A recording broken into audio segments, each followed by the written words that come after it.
অবশেষে সংশয়ের অবসান হলো। মাইনে পেতে শুরু করলেন 2016 যোগ্য শিক্ষকরা। ভাতা পাচ্ছেন গ্রুপ সি গ্রুপ ডিরাও। 2016 প্যানেলের যোগ্য শিক্ষকেরা বেতন পেতে শুরু করলেন গত বুধবার থেকে। 2016 প্যানেলে থাকা শিক্ষাকর্মীরাও বিশেষ ভাতা পেতে শুরু করলেন একই দিন থেকে। আপনারা জানেন 2016 সালের এসএসসির পুরো প্যানেল বাতিল করেছে দেশের সর্বোচ্চ আদালত সুপ্রিম কোর্ট। তবে আদালতের নির্দেশে যোগ্য শিক্ষকেরা স্কুলে যোগ দিয়েছেন।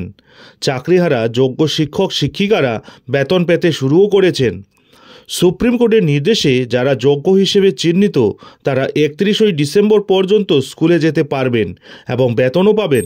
এই সময়ের মধ্যেই নতুন নিয়োগ প্রক্রিয়া সম্পন্ন করতে হবে। পূর্বের ঘোষণা মতো 4% বর্ধিত ডিএ সহ এই বেতন পেলেন সুপ্রিম কোর্টের রায়ে চাকরি হারানো যোগ্য শিক্ষকদের অনেকেই।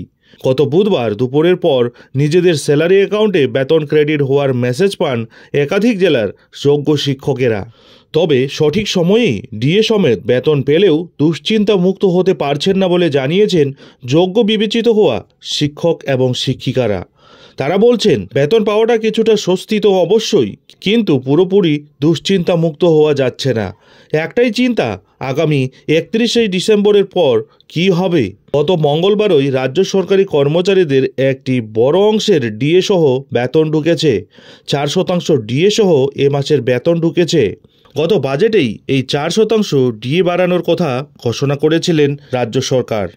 প্রসঙ্গত উল্লেখ্য, গত 3রা এপ্রিল 2016 সালের এসএসসিতে নিয়োগের পুরো প্যানেলই বাতিল করার রায় জানিয়ে দেয় দেশের সর্বোচ্চ আদালত সুপ্রিম কোর্ট। এদিকে শীর্ষ আদালত জানায় পুরো প্রক্রিয়ায় মারাত্মকভাবে কারচুপি করা হয়েছে। নতুন করে এই নিয়োগ প্রক্রিয়া সম্পন্ন করতে হবে। তাই দেশের সর্বোচ্চ আদালত সুপ্রিম কোর্টের নির্দেশে যোগ্য শিক্ষক এবং শিক্ষিকারা স্কুলে যোগ দিয়েছেন এবং এরই মধ্যে বর্ধিত 4% ডিএ সহ বেতনও পেয়েছেন। কিন্তু এই বর্ধিত ডিএ সহ বেতন পেলেও তাদের দুশ্চিন্তা কিন্তু কমেনি। তাদের একমাত্র বড় দুশ্চিন্তা হলো আগামী 31 ডিসেম্বরের পরে কি হবে।